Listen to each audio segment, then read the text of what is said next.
take to build a castle? Generations, hundreds of years. And you imagine a king or a queen saying, we're going to do this innovation. We're going to have something new for our people. And not for us, not for our kids, not for our grandkids, but for our great-great-great-grandkids that we'll never meet. But they will honor us and our legacy because we had vision for what could be. So the question is, what kind of vision do we have in advanced technology space?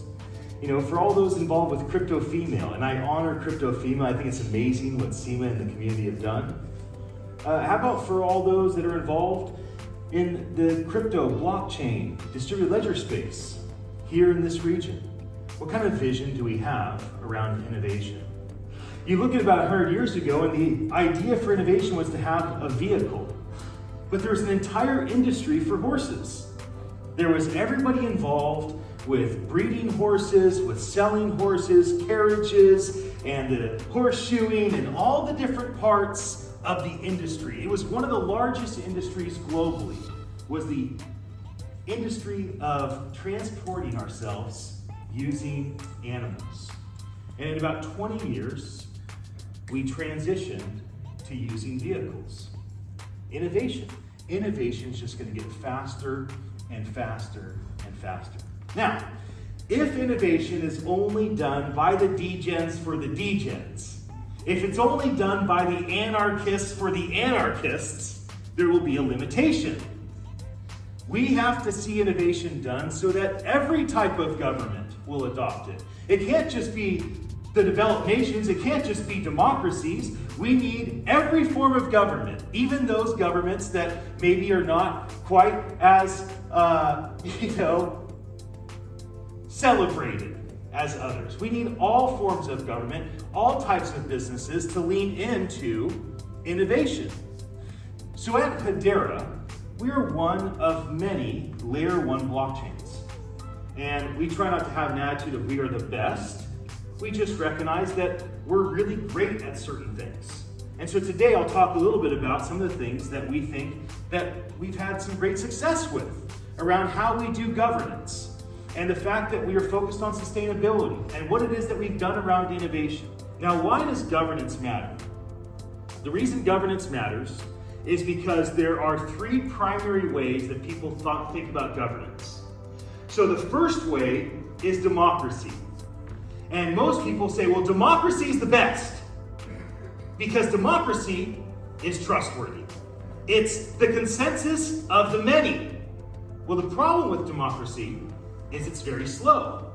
So you can often get nothing done in a democracy. You might trust everybody because everybody has a voice. Everybody has a voice, but it's really slow to get anything done. So then you say, well, what's so wrong with tyranny? Why not dictatorships? I mean, dictatorships, you can move quick. As soon as something needs to be done, one person makes a decision. Well, because there's no trust. And so how can you trust somebody with so much power? And so then you go back to democracy, and then you finally get frustrated. Okay, democracy is too slow, and dictatorship is too powerful. Anarchy, that's the way. Just leave me alone. I'm going to do what I want. You do what you want. We are independent people. Nobody tells anybody what to do. And then the thought around Hedera would be a council of the few. Why a council of the few? Because a council of the few is not a democracy that is slow, although trusted. It is not a tyranny that is fast, although lacks trust, and it certainly is not an anarchy where nobody has any sense of accountability. Instead, it is a few people that are able to make decisions quickly. Now, at Hedera, the people that we decided to trust were companies like Boeing and DLA Piper and IBM and Google. And so you are familiar with these logos, but you know what?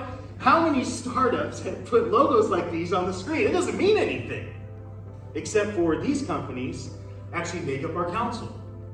And so these 29 organizations, and we're growing this to 39, so if there's a large organization, I heard about a company here in Turkey called Coach, I think that's right. Like, they have a football team, they have a bank. I mean, I imagine a company like Coach coming to us and saying, well, what can you do, Hedera, for us? And then I would say to Coach, well, actually, what can you do for the Hedera network? Because these organizations are coming to the table with action. They run our nodes. They are the ones that run our distributed ledgers. They're the ones that run our servers. They're the ones that ensure we have uptime. They're the ones that ensure that our sustainability is on point. They're the reason why we have one set fee for transactions and we don't have gas fees that go up and down. These are the folks that allow us to scale. I want to talk about sustainability. I mentioned Visa being a great inspiration for our governing council. Well, we also were looking at Visa and saying, how much energy is an organization like Visa actually using per transaction? How much energy is blockchain using all these different protocols? I mean, I love Bitcoin.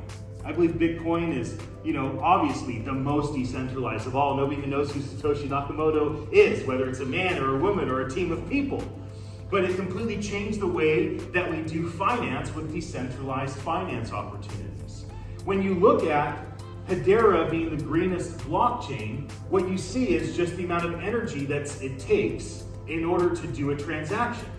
And so even Visa is quite energy demanding. It takes 1,000 times more energy to do a transaction with Visa than it does with Hedera. So any government or any enterprise that is truly interested in pursuing good environmental practices ought to at least look into this. Now, this was done by the University College of London. UCL is one of our 29 council members. So I'd say that as a disclaimer, but this was an independent study that they did that was independently funded in order to check and see, what does it look like for people to use these different blockchains and how sustainable are they really? Finally, before I take questions, I will talk about innovation. Now, there are many Layer 1 blockchains and Layer 2 blockchains that would put themselves in this third category I'll show, which is the third iteration of the blockchain. I think all of us can agree that the first iteration of the blockchain was Bitcoin. And then the second was when Ethereum came. And that really changed everything in terms of Ethereum instituted smart contracts. Ethereum was faster. Ethereum was less expensive. Ethereum was more sustainable in terms of the environmental impact. And then we at Hedera approached the market with a private blockchain. So Hedera was originally a private blockchain built for the enterprise, by the enterprise, and only recently was Hedera made a public blockchain. And in doing that, our goal that we're driving toward is 10,000 transactions per second. We charge a fraction of a penny per transaction. We're lightning quick, 3 to 7 seconds, and the kilowatts used is so low that not only are we able to buy the carbon offsets in order to be carbon neutral, we buy more carbon offsets in order to be a carbon positive company. To the folks in the back, you can take my slide presentation down because I'm done showing slides. I just wanted to, for a moment, give all of you an idea of what we're doing around governance, what we're doing around sustainability, and what we are doing around innovation. Thank you for your attention. I love seeing everybody's eyeballs. It's so easy for people to be at events and look at their phones the whole time. I try to keep things engaging. I hope that you've enjoyed what I've had to share with you today. I'll be jumping back on the stage another time or two, doing a couple of interviews. I will be here all day. I'll be on the boat tonight. I'd love for you to come up and introduce yourself and develop a relationship with you. I do not speak for Hedera. I'm just a super fan of Hedera that gets the joy of working with our executive team. And Max, Seema, the rest of the team, thank you so much for what you've developed here at Istanbullish and for allowing me to come here and share with everybody. Thank you.